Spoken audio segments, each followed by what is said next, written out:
Pero syempre, bago tayo dumako sa ating topic ngayong araw po ng Wednesday, dito po muna tayo sa ating Food for the Soul and Food for the Spirit na hindi pwedeng mawala sa ating programa tuwing umaga.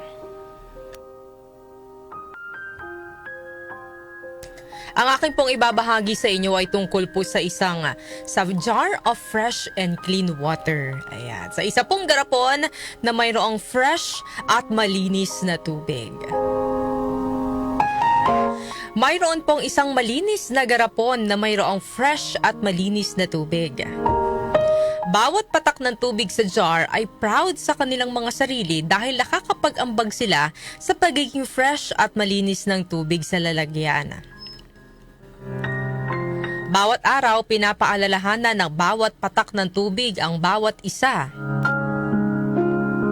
na manatiling malinis o panatilihing malinis ang kanilang sarili para manatiling malinis yung buong tubig sa garapon. Pero isang araw po, parang nabore o nagsawa yung isang patak ng tubig sa pagiging malinis at gusto naman niyang maranasan na maging marumi. Nang malaman ng ibang patak ng tubig ang kanyang gustong mangyari, ay kinumbinsi siya ng mga ito na wag nang subukan o i-entertain yung idea, i-entertain man lang yung idea ng pagiging marumi. Pero sadyang matigas ang ulo ng isang patak ng tubig na iyon at talagang sinubukan niya pa rin maging marumi. Pero ang masaklap, humalo pa siya sa ibang patak ng tubig sa garapon, kaya maging ang mga ito ay naging marumi na rin. Sinubukan niyang maging malinis ulit, ngunit hindi niya na nagawa. Hanggang sa isang lalaki ang nakakita sa maruming tubig sa loob ng jar at kaya kinuha niya ito at inilubog sa isang fountain upang malinisan.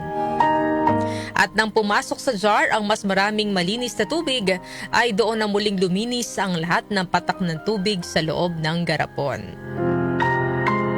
Ano po ang aral na mapupulot po natin sa kwentong ito? If we want to live in a clean jar, each one of us will have to be a clean drop. Wala po sa atin dapat ang maging marumi, kundi masisira nito ang lahat.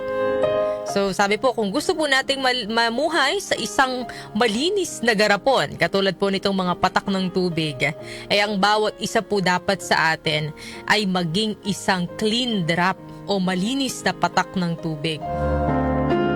Maihalin tulad po natin yung kwento sa buhay ng tao kung saan parang isang paggawa mo lang ng pagkakamali, masisira na ang iyong pangalan na matagal mo nang iningatan.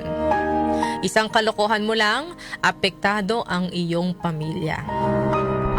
Sabi nga, just a single dirt will affect your whole being. Kaya nga po, ang goal po dapat natin sa mundong ito ay to be the best drop. At paano naman po tayo magiging best drop? Ito po ay sa pamamagitan ng, syempre yung pagsunod po. Lagi po natin pinapaalala dito na pagsunod sa ikinalulugod ng Panginoon. Ito po yung pagsunod sa kanyang mga ipinag-uutos. Ito po yung malinis na pagsunod sa mga utos po, ano? Baka kasi sabihin po nung iba, tumutulong naman ako sa kapwa ko eh. Pero malaman-laman lang po natin galing pala sa masama yung ipinantutulong o hindi kaya hindi magandang intensyon sa pagtulong sa kapwa. Mababaliwala pa rin po yung kalinisan ng ating intensyon kung mahahaluan ng maruming gawain ang ating pagtulong. Kung gusto po nating mamuhay ng matiwasay sa mundong ito, dapat ang bawat isa po sa atin ay tiyaking magiging best drop, fresh and clean. Walang bahid ng dungis, ika nga, upang kalugdan po tayo ng Diyos at mabuhay tayo ng payapa. Sabi nga po sa Isaiah chapter 1 verse 10 to 31, hear the word of the Lord, wish and make yourselves clean. Take your evil deeds out of my sight. Stop wrongdoing. Yan po ang ating Food for the Soul and Food for the Spirit ngayong araw po ng Wednesday.